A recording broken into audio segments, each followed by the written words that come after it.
Well, this week on Reliving the Extreme, we are discussing the episode of ECW from October the 17th, 1995. Now, you should go to www.patreon.com/reliving the extreme to hear the show before the show, to hear about illiterate Abdullah and the chicken necks and all that jazz. So, but that being said, again, hey, we didn't talk about any jazz.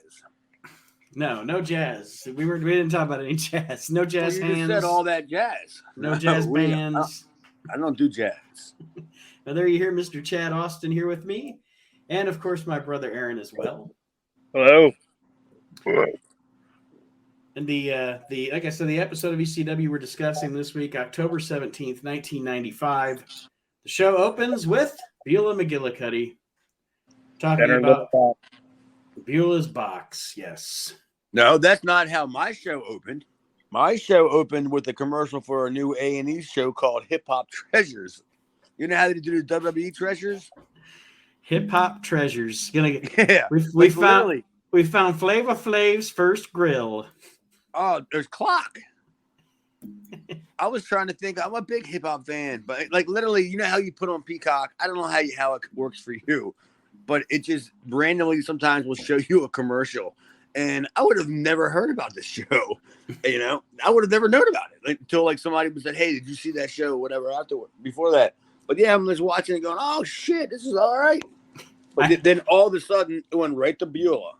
I just went back and watched the Comedy Central roast of Flava Flav. And one of the best jokes on there, Lisa Lampanelli goes, give it up with the fucking clock, Flav. You haven't had to be anywhere in 20 years. Damn. Well, Greg Giraldo probably slept with him. Greg Giraldo says that Chris Benoit was a better father than Flavor Flav. Jesus. He goes. He also says you look like a skeleton wrapped in electrical tape. Well, that I can agree with that.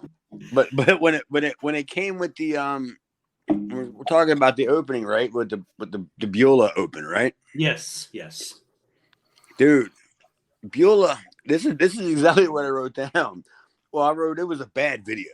The video was terrible of her. The music was atrocious. The WWE porno music, dude. And then I just wrote down right after that, Beulah is wrestling hot.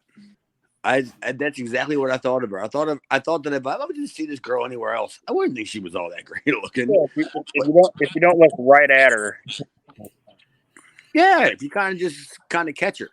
But I mean, how can you have a relationship with somebody when all you gotta do is just keep turning your head and just catching them before they realize something's wrong with you? They think you have Tourette's. Can't you look me in the eyes? Not longer than a second. Just live with it, please. Yeah, but that video, that music was bad, but Beulah is hot, and just pretty much like I just said, she's wrestling hot. She's got. Was she ever in a magazine? Because I have a couple. I know she was in a. Oh, she was in a porno. Oh yeah, she skipped the magazine. I do know that I do have the porno, but I couldn't remember if she did a magazine also. I don't think she did a magazine. She went straight to video. Well, I got a magazine of somebody that was somebody in the wrestling business. Not Tommy Dreamer, was it? Yeah, no, I don't have that Playgirl. Tommy Dreamer shirtless sitting in a kiddie pool. Doing the Burt Reynolds. Yeah. And the only thing covering him up is the kendo stick. Wow, Tommy Dreamer getting crapped on. Ah, shit. Aaron, anything else on the Beulah video? It was what it was. Yeah, we get an introduction. Oh, Aaron. It was shitty porno music, and like you guys said, it's like if you look right at her, no, maybe at a side glance or something, she's all right. Yeah, pretty much an extra in a indie rock band video. She's not the one on the hood of the car. She's one standing next to the girl on the hood of the car. Yeah, like all you see is like a foot. Because they missed it in editing. It wasn't even supposed to be there, so that's her credit. That's my foot. In the rap video, she's in the background of the barbecue. But after that, we get the introduction from Joey Styles. He discusses the fact that we are going to have a match between Rey Mysterio and Pscosis on this week's show, 2 out of 3 falls. And then we get the Rey Mysterio and Pscosis Extreme Encyclopedia pages. Good Lord. I ran out of time. I'll be honest with you. I ran out of time. I took pictures of screenshots of them and I was going to translate them. And then I ran out of fucking time and didn't get The dictionary? I don't know what they said. Definitions? Yeah, it was in Spanish and I was going to do the translations and I just ran out of time. But what, in your language? Yeah, I was going to turn the Spanish into English. Are you Spanish? No, in no way, shape, or form. I'm as white can be. I speak enough to order at a Mexican restaurant. Oh, poquito. Oh, sí, señor. All right. Nachos Bel Grande. Yeah, but I got to be honest, man.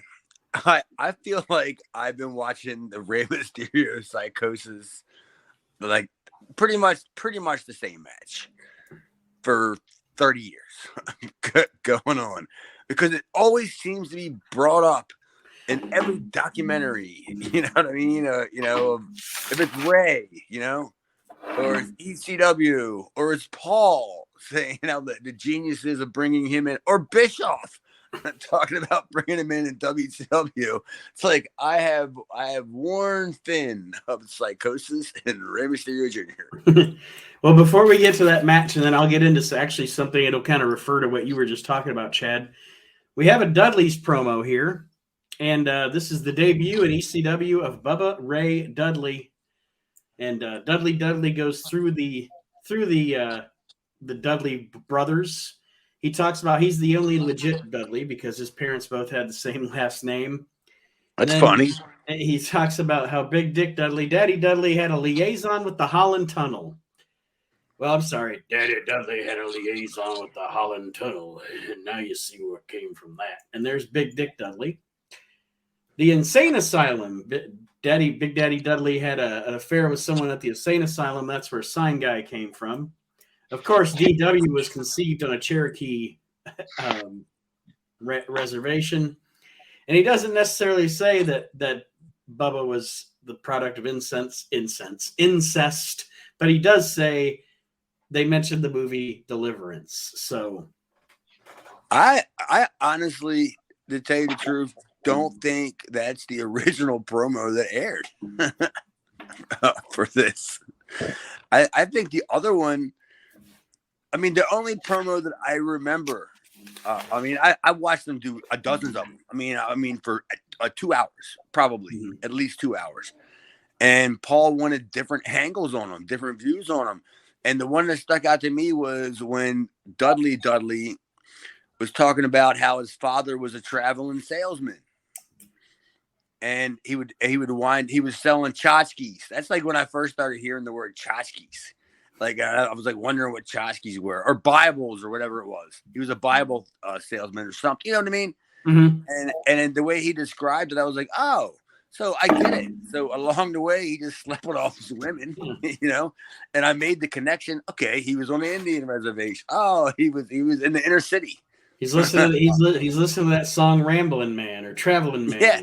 Dude, made a lot of stops all day long. That's the whole perception of what the Dudley Boy gimmick was that I was taught.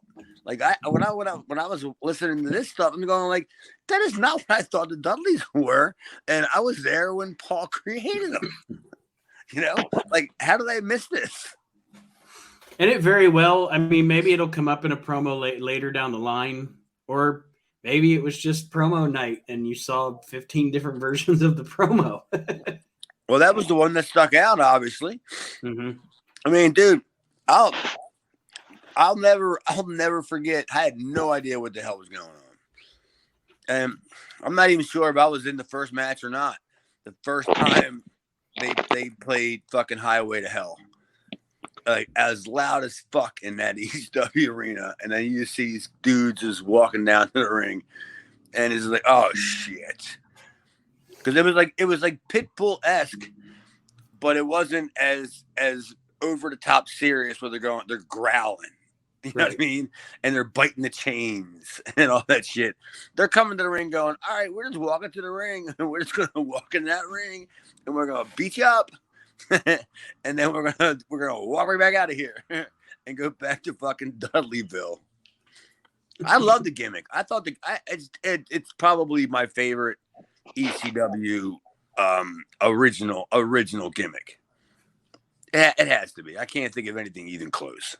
Well, and it's not only is it fantastic because most of the guys that were involved did a good job, but also think of the possibilities. This thing can go on forever. How you can come up with 100 fucking Dudleys. You know what I mean, dude? Yeah, Hebrew Dudley, Lucha Dudley, any fucking anything you want. Lesbian Dudley. Any fucking dude, you could, then you start bringing midgets into it. You could do anything you want. It's one of the greatest like kind of factions things that it's in its own category. Put it that way. It's the greatest of whatever that is. How you could possibly introduce a faction that could last for 30 years. You could have an inappropriate Dudley, and his name's Diddles Dudley. Exactly. Seriously, dude. We're not going to do a whole show on what Dudleys we could have, but there's no chance we can do that. Trevor Murdoch joins, and he's Milk Dudley. See, again, we're talking about the show, but we're trying to get this show going on here. There's nothing on this show. There's one match. Dude, does it involve a diddling Dudley? No. He said no. But yes, the Dudleys is a fantastic gimmick, and like I said, just the possibility. I mean, they could just tomorrow say, hey, here's the next generation of the Dudleys, and here we go. We could just start it all up again. There's no. I mean, do you think that would work? Do you think that would work? You couldn't do that gimmick now with how it was set up at the time. You couldn't do it. No. Just rewrite the history, rewrite the backstory. But I mean, do you think that look? I mean, would get over? I mean, to me, the closest thing to what the Dudleys were the fucking Briscoes, right? They had to be, and look how over they got, and they didn't even really have a gimmick until almost. I mean, I don't want to say till the end of Jay's career or Jay's life, but I mean, they kind of went their separate ways. It was almost like they were patterning the Dudleys, but they did it way too fast. Instead of being what they were and going with what they got, they ended up getting split up, and it kind of screwed them both together as a whole. Yeah, so that's a classic analogy. They became the Dudleys way too fast. I mean, as part of the conversation of the greatest tag teams of all time, right? Yeah, dude. There's no argument that if the Briscoes would have been together another 15 years, even though they've been in the business 15 years, if they would have been in the business another 15 years, they could probably end up going down as the greatest tag team of at least this generation. No doubt. Yeah. Fuck the Young Bucks. Them dumbasses. They're not even. I just make another incarnation of the Midnight Express, and they'd be above the Young Bucks. See what Bob Holly's doing, and bring somebody in with him. They'd still be higher than the Bucks. So before we get into the Pscosis Rey Mysterio match, I was just curious because I could not remember, nor do I know if I ever actually knew which two belts that Pscosis had. So I did some research, and the two belts that he has here are the WWA Welterweight Championship and a WWA Trios Championship. But in doing that research, it brought up I saw something else that made me want to ask you guys. I saw a fact that Pscosis and Rey Mysterio, and this goes back to what you were saying earlier, Chad, about Pscosis Rey. They in their career, they wrestled each other over 500 times. Now, my question to you guys is, and I wrote a few ideas down of who I think it might be, but who do you think are the two wrestlers that had the most matches against each other in their? Wow. Like of my generation or of all Well, time? no, just of all time, like the two guys that wrestled each other the most. And I'll give you a couple that I thought, and you tell me if you think I'm off. All right, just give me something to start with. Okay, so of course I put Flair and Steamboat. I bet they wrestled each other thousands of times.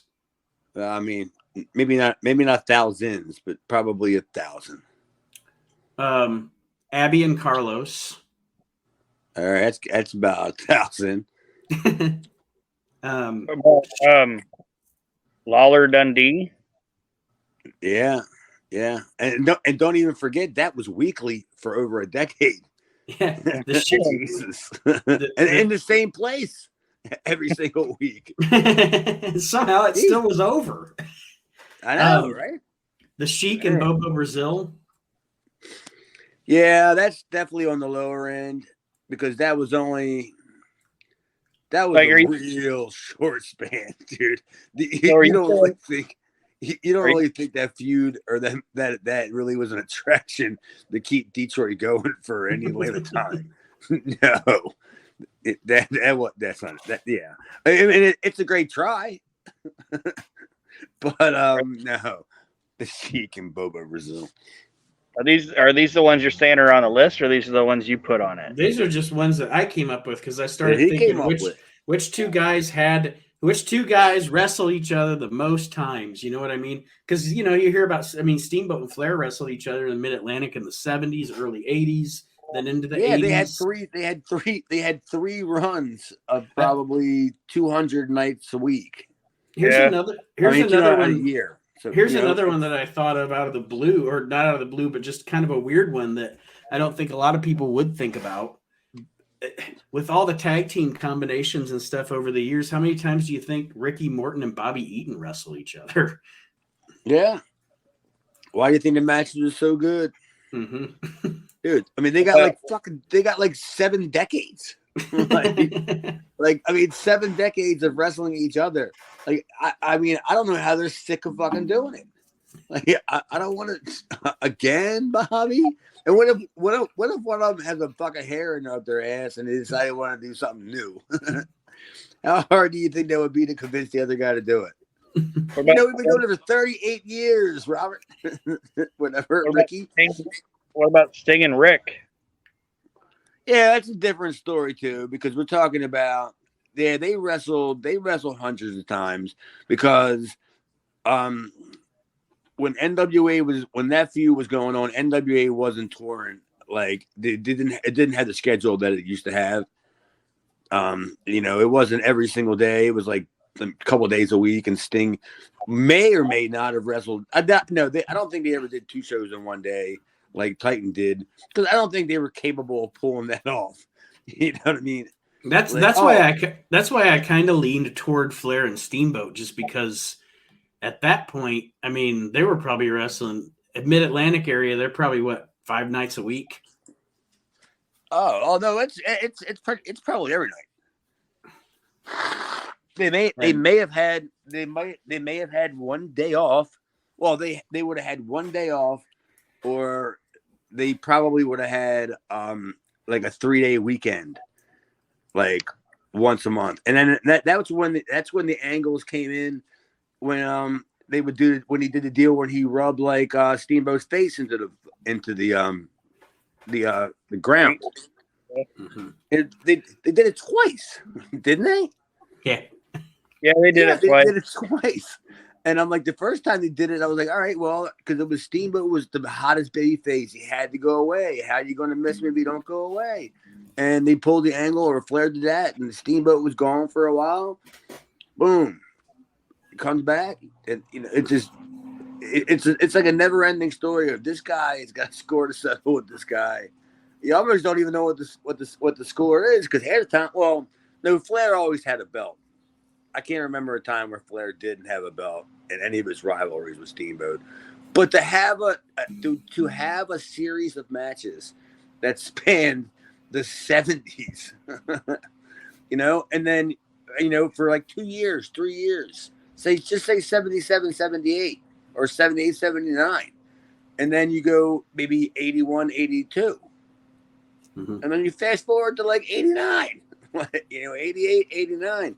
Like that's who does that? Except guys like Ric Flair and Jerry Lawler. And I know I always say it. I don't pretend to watch Japanese wrestling because I don't. So I don't know. I wouldn't even know about Japan. So I didn't even try to explore that. I wonder, Blassie and Tolis, do you think they had? No, No? the territory wasn't big enough. Okay. And the feud was only maybe it may have been 10, 12 years.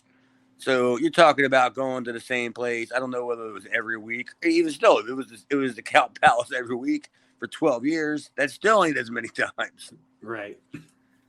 And San Francisco, I mean, guys like Patterson, he could be possibly in the conversation. No, and then as you really think about it, get more and more Piper. Where the fuck did Piper not fucking work at? A lot of fucking matches. And like you were saying it was like guys that wrestled each other consistently, right? Yeah, got two guys like, say, Flair Steamboat that wrestled each other.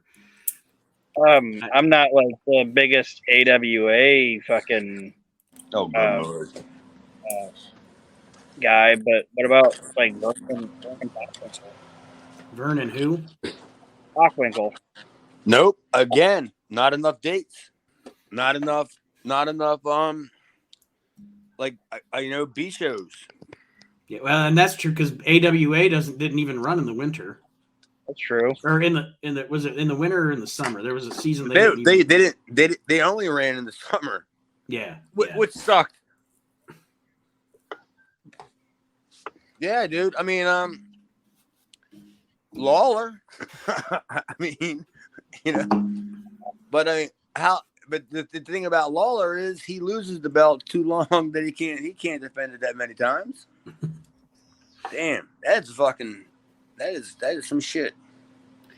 Well, we get into this Pscosis Rey Mysterio match. It's 2 out of 3 falls. A very slim, trim Joel Gertner is the ring announcer here. That's going to change, by the way. That's foreshadowing. Did you know him, Chad? No. I mean, I know him, but not no. I don't even know where he came from.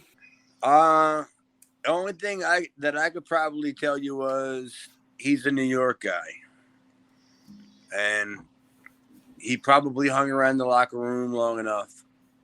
And Paul loves them New York guys, and isn't this when he had a falling out with the Artizes, right? I didn't even know about that. Artizes? Say that again. Yeah, I didn't even know he had a falling out with them.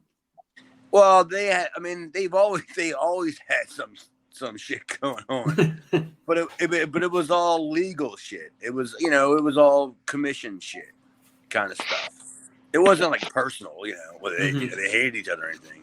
But it was always something going on with the Artizes because their name was somehow involved in a lot of things that went on in ECW when it came to the commission and stuff like that. But yeah, Gertner, I don't know honestly where he came from.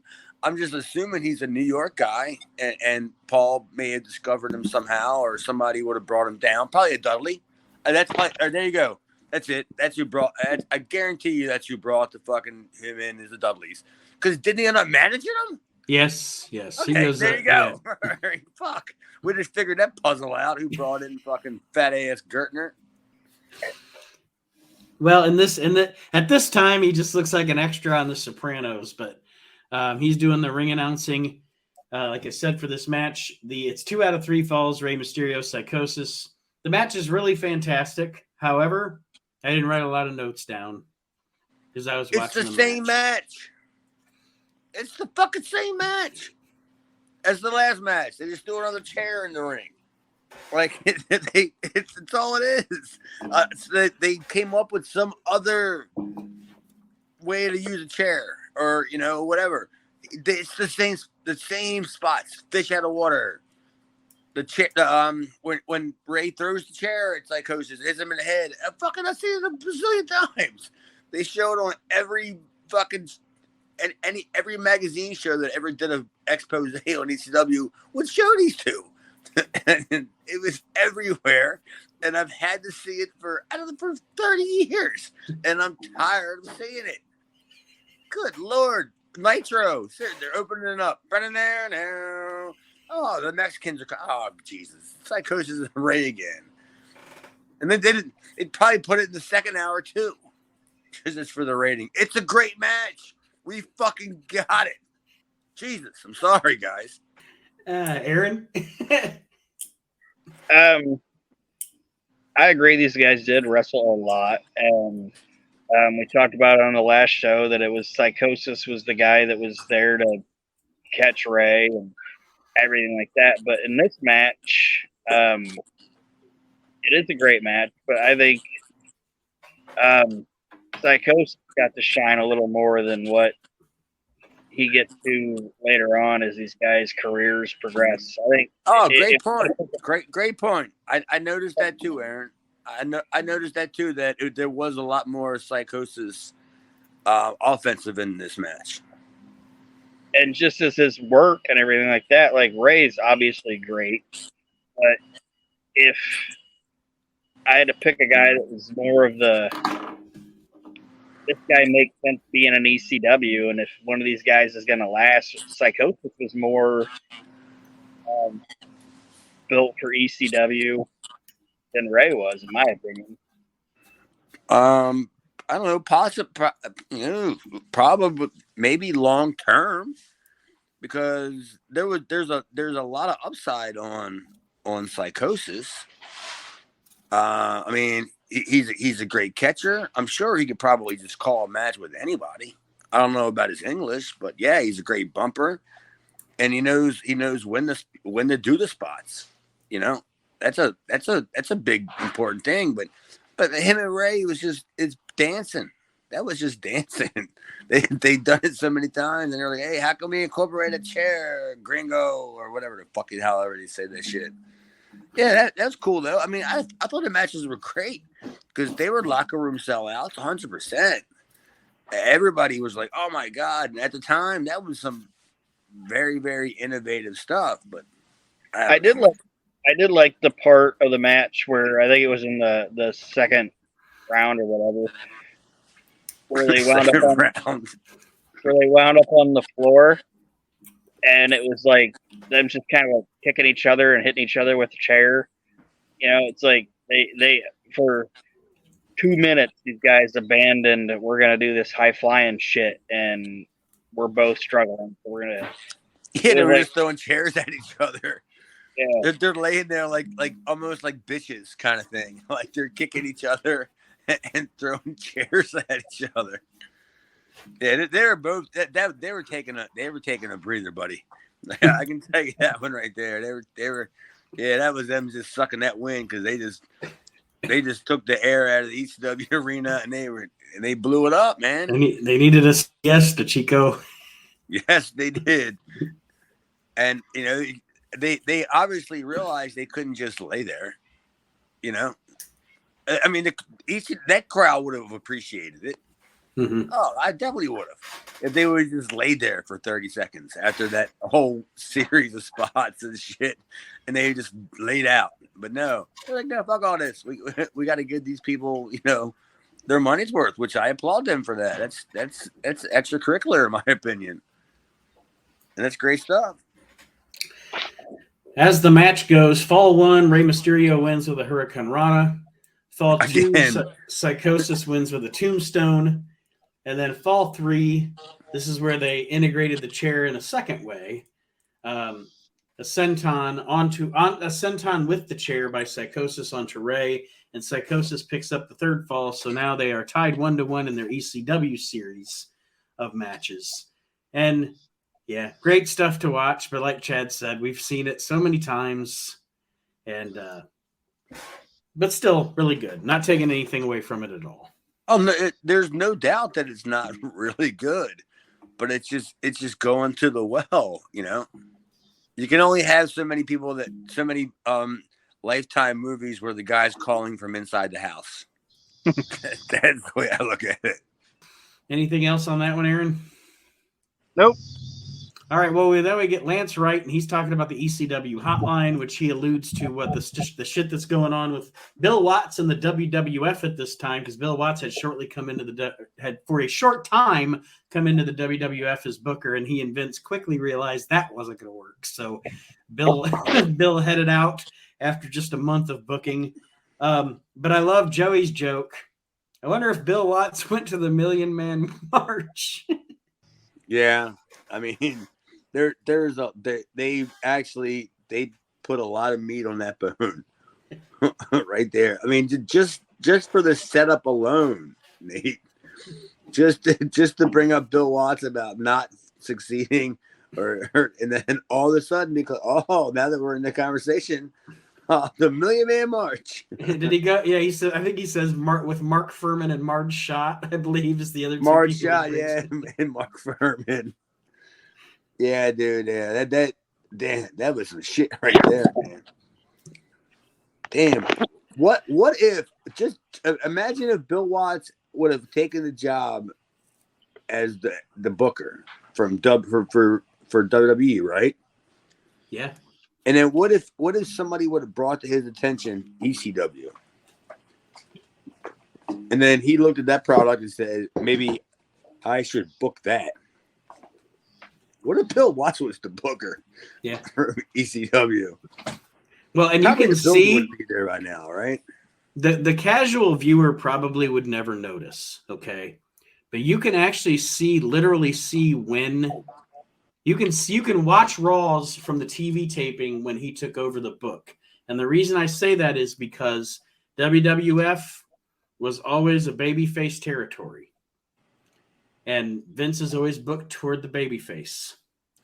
But there is, in the month of October of 1995, Monday Night Raw, no matter how ridiculous the gimmicks were or whatever, you've got Mabel and Yokozuna lay out The Undertaker and crush his face.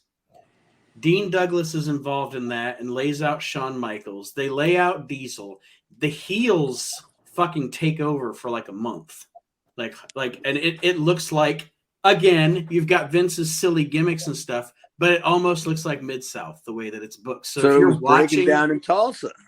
Yeah. If you were really watching and you know your shit, you can tell when Bill Watts, that brief month that he was booking the WWF. And isn't that the same time that Davey turns?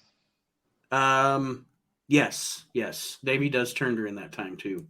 Dude, I use that term a lot, like breaking down in Tulsa, and I've used it so many times in non-wrestling situations where people would ask me like what it means or whatever, and then I explained it to them, and I was like, dude, you don't know, if you don't know, you're not gonna get it. But it's breaking down in Tulsa, like shit's getting out of hand, like run, scatter. Here comes Brody, you know what I mean? Like, oh shit, it's Tulsa. Damn, that fucking Tulsa, man. Bill Watts fucking poured his heart out in Tulsa, didn't he? God damn. You know what? I don't know. I don't want to get in the weeds here, but you know what's like the one thing, and I'm talking about obviously the early to mid '80s Mid-South. But I don't know, and you can tell me I'm completely full of shit or whatever, but I am not a fan of crusty old Mr. Wrestling 2. Oh, come on. No. I am not a fan. Now we're crossing the line here. I am not a fan of crusty old Mr. Wrestling 2. Dude, you're crossing a line. It's Mr. Wrestling. Dude, come on. It's Mr. Wrestling number 2. Now you're even disrespecting his name. It's Mr. Wrestling number 2. Only Gordon Soley, who I'm sure has had dinner with him without his mask, can only call him Wrestling 2. Do you call him Mr. Wrestling? Dude, what the fuck's the matter with you?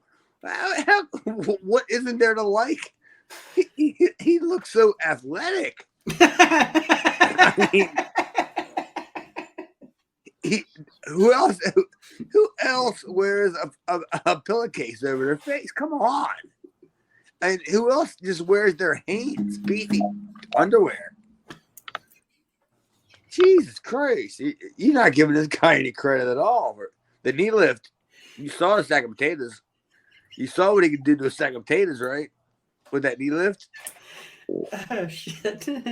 And then when he does the jiggle, oh, man, he learned that when he was teaming up with Georgia with Thunderbolt Patterson, another main eventer. Comes out to cut a promo, and he tells all the people in the audience, "Get off my lawn." Yeah. Well, it would take Thunderbolt Patterson about 30 minutes to say, "Get off my lawn." Let me tell all these people out here. Oh no! Whoever has their people on my lawn. Oh no! You can't tell. And if Mr. Wrestling, Mr. Wrestling 2 perfected that, man. Don't shit on Wrestling 2. You can't tell if Thunderbolt Patterson's looking at you or the guy next to you. Oh yeah. He's talking to he's looking at all 6 people at that studio that he's at. I'm talking to you, and literally looking at him. No shit. I can't believe he's really talking to me. That's the big of a crowd. That's as big as a crowd as Thunderbolt Patterson draws. I don't know. The next thing, when Joey's talking about this tag team, what did you say, Aaron? I'm sorry. I didn't say anything. Okay. Why not? Jump in. Joey's talking about. I don't have any love for Mr. Wrestling 2, and I don't care about Thunderbolt Patterson. Jesus, why are you on the show?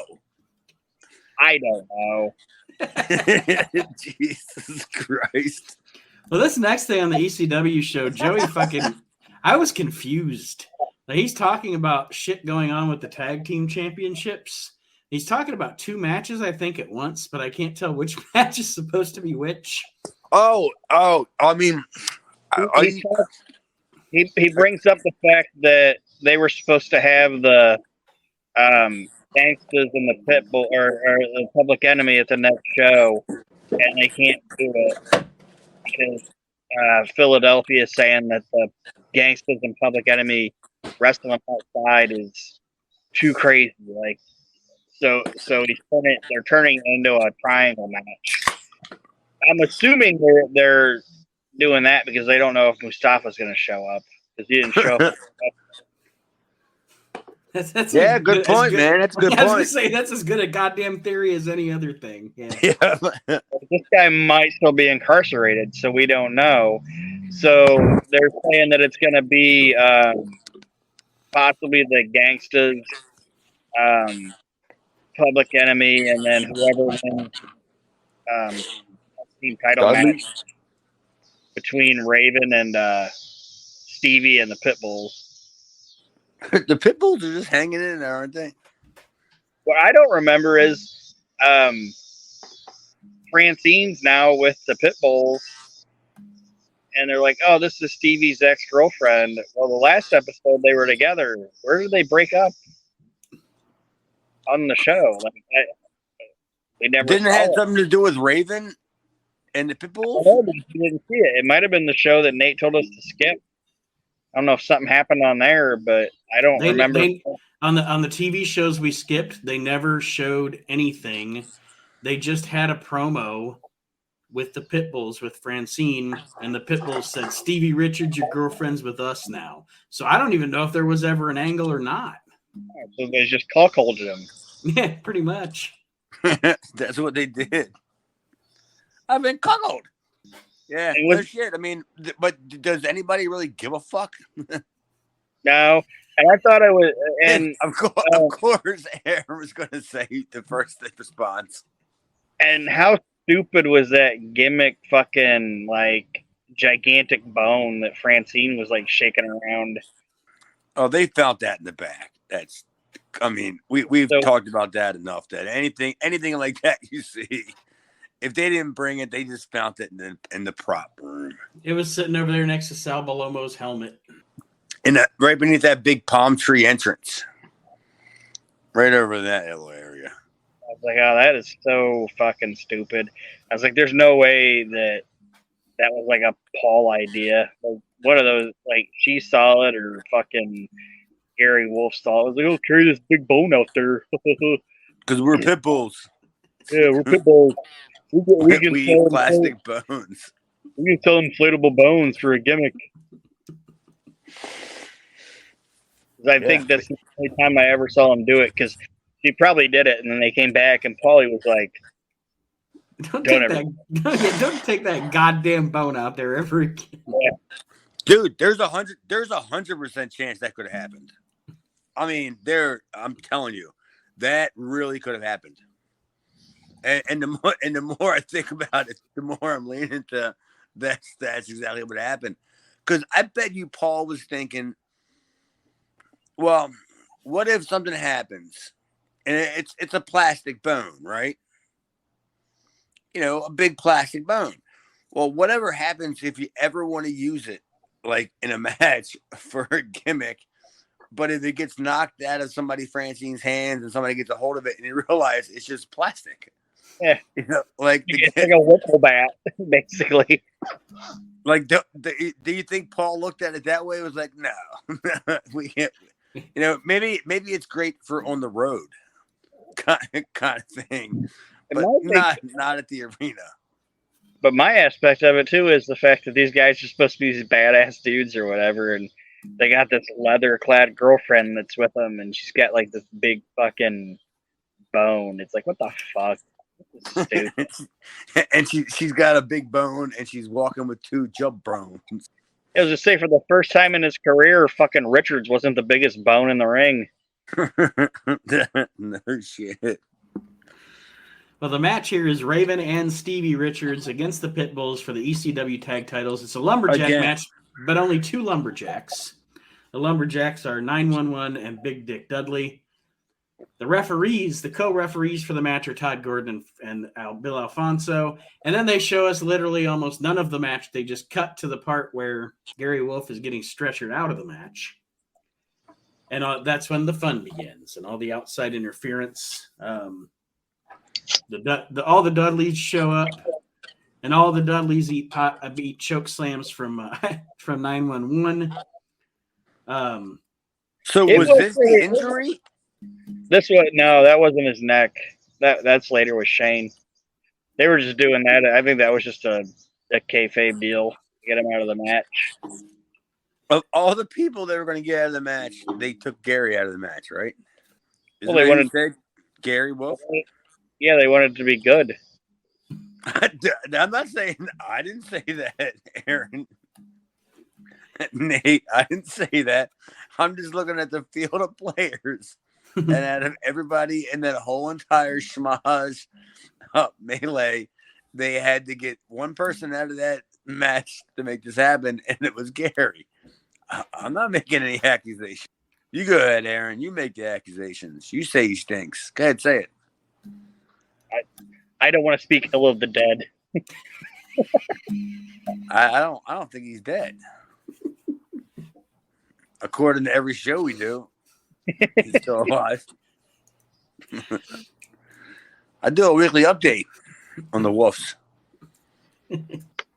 Like I said, 911 choke slams every single Dudley boy. I will say, with him choke slamming the Dudleys, I will say he choke slammed all those Dudleys, and we've talked about 911 Peter out by like the 3rd choke slam.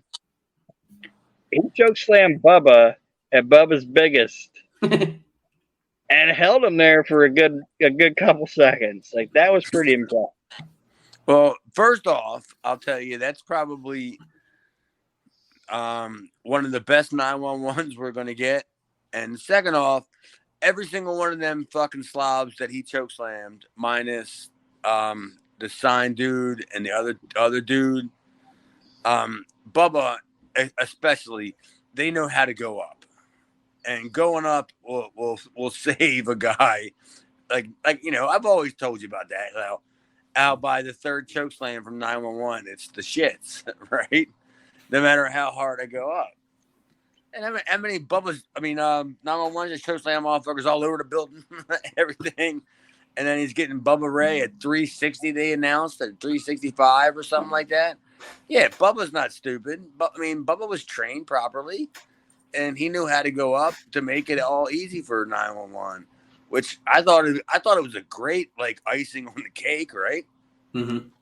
Just fucking slam that motherfucker, dude. That now 911's like, damn, he's slamming Mr. Hughes and shit.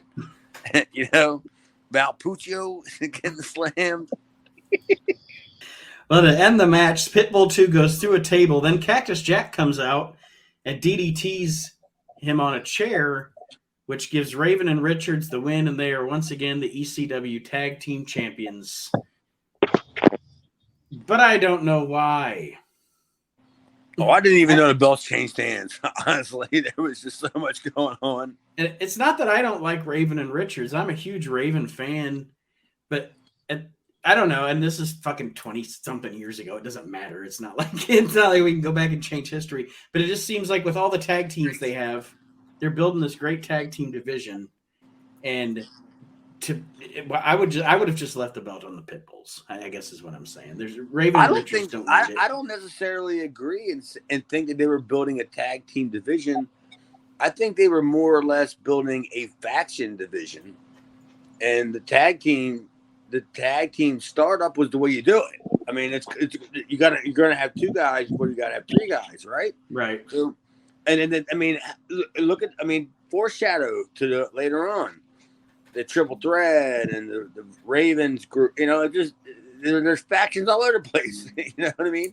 We still got the Dudleys. So I think, I mean, maybe I'm wrong. I'm not saying that I'm 100% accurate on that, but I think that it makes sense. That Paul's just aligning people that he's gonna position to do shit with later on with certain people to get them there, and it makes sense to me. Aaron, what did you think? Final thoughts on this matchup? I thought it was a typical ECW type main event where like a bunch of crazy shit's happening, and I understand why they probably clipped it because there was probably points where it dragged, but it looked good. Oh yeah, that match was long as shit. That was a long match. Well, that's and you know what? It was a 30-minute episode of ECW with not a whole hell of a lot on it, but we got a show out of it. So, and the show wasn't terrible. I mean, I know last week I said B. This week I'm back down in the C's. You know, I wasn't blown away by this. Again, Ray and Pscosis was great. No taking away from it. But this show just wasn't as.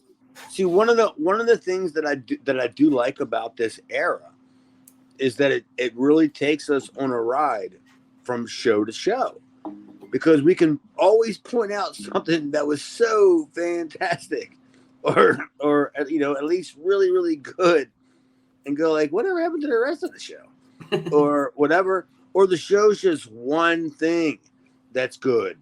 You know, that's the cool thing about this ride, because you never know what presentation you're going to get from ECW.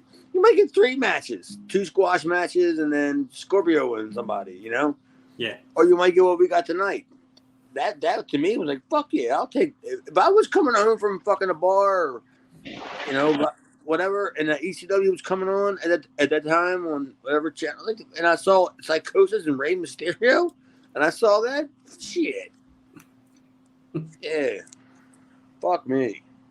Aaron, what did you think overall?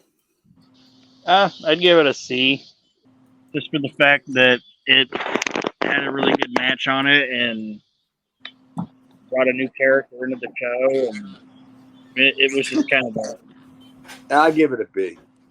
I liked it, man. I don't know what to tell you. I mean, I don't think Aaron's not any more critical than I am, because I think the same things that he said, but I thought some of the positives way outshine some of the negatives on this show. Solid B. All right. Well, that being said, we will put a wrap on this week's edition of Reliving the Extreme. Like I said at the beginning of the show, you can hear probably 20 more minutes of show if you go to patreon.com/reliving the extreme and subscribe to the Patreon page. Give us a chance there. Give us a shot. You'll hear some entertaining shit that doesn't hit the actual podcast. So, Aaron, Chad, any parting words for the listeners before we sign off? The only parting words I gotta say is, I love you, Jess. That's what I'll call the episode. No, I don't think so. Chad loves you, Jess. I don't think that's that. Probably, you want to do it? Yeah, it's at least another attempt. Aaron, Just like, subscribe, share, do all that shit. That's the only way this show's gonna get even more attention than it has now. So if you like the show, let your friends know, let your family know, and keep reliving the extreme with us. tell your mama about Reliving the Extreme. We'll see you next week, everybody.